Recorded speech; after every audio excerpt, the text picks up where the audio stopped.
Assalamualaikum warahmatullahi wabarakatuh.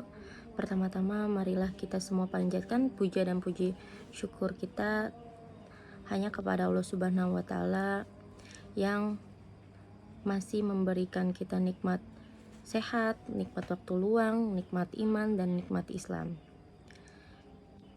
Jangan lupa tentunya salawat serta salam kita curahkan kepada junjungan kita Nabi Muhammad SAW yang mana telah membawa kita dari zaman jahiliyah ke zaman kebodohan dan sampai ke zaman terang benderang yang saat ini kita rasakan. Semoga kita semua mendapatkan syafaat dan masuk dalam golongan yang menerima syafaatnya kelak di hari akhir nanti, kiamat nanti. Amin ya robbal alamin. Pada zaman modern sekarang ini, di mana teknologi telah semakin canggih, semakin maju, namun manusia tidak jarang menjadi kehilangan arah. Dengan perkembangan teknologi ini, pada zaman modern sekarang ini, di mana teknologi semakin canggih dan semakin maju, namun manusia tidak jarang menjadi kehilangan arah dengan perkembangan teknologi saat ini. Seharusnya tuh kita dapat memanfaatkan untuk kegiatan yang lebih baik dan positif. Dengan perkembangan teknologi yang pesat, seharusnya kita semua semakin mudah untuk menambah ketaatan kepada Allah Subhanahu wa taala. Namun sayangnya banyak dari kita justru semakin menjauh dan menyibukkan diri akan tugas kita sebenarnya, dan perkembangan teknologi justru membuat lupa untuk mendekatkan diri kepada Allah Subhanahu wa taala. Kita semua memanfaatkan akal dan kecanggihan teknologi masa kini untuk saling berlomba-lomba dalam menyebarkan kebaikan.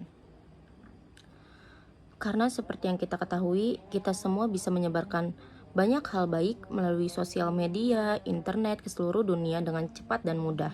Ketika kita menyebarkan kebaikan, maka kebaikan yang kita sebar dapat menjadi amal zariyah. Begitu pula sebaliknya.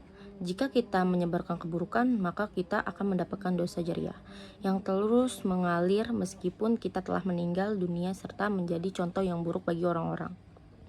Ketika kita sukarela berbuat kebaikan, maka bukan hanya pahala yang kita dapatkan, tetapi kita juga akan mendapatkan ampunan dari Allah Subhanahu wa taala, karena Allah senantiasa membalas seluruh perbuatan kita tanpa terkecuali.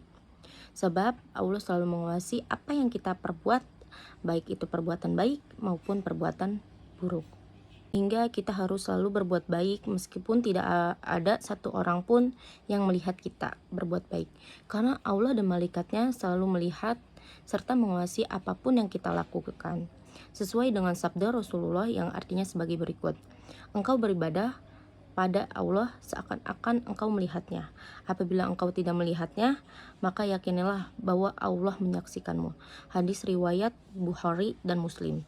Dari riwayat tersebut dapat kita tarik kesimpulannya bahwa ketika ingin berbuat baik, maka jangan menunggu agar dilihat oleh banyak orang. Justru akan lebih bagus jika kita ikhlas dalam berbuat baik, tidak mengharapkan apapun, bahkan tidak meminta sanjungan dari orang lain, karena hanya Allah saja yang cukup tahu.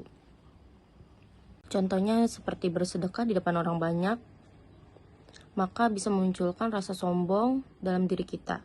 Karena hal ini pula ketika ingin bersedekah, maka sebaiknya dilakukan secara sembunyi-sembunyi atau dilakukan ketika tidak ada banyak orang atau sadar bahwa kita bersedekah. Ingatlah selalu untuk senantiasa berbuat kebaikan tanpa mengharapkan imbalan apapun dan ikhlas ketika melakukannya. Demikianlah kultum singkat yang dapat saya sampaikan. Semoga materi yang saya sampaikan dapat menjadi catatan amalan serta pelajaran bagi kita semua untuk senantiasa berbuat kebaikan. Sekian dari saya. Assalamualaikum warahmatullahi wabarakatuh.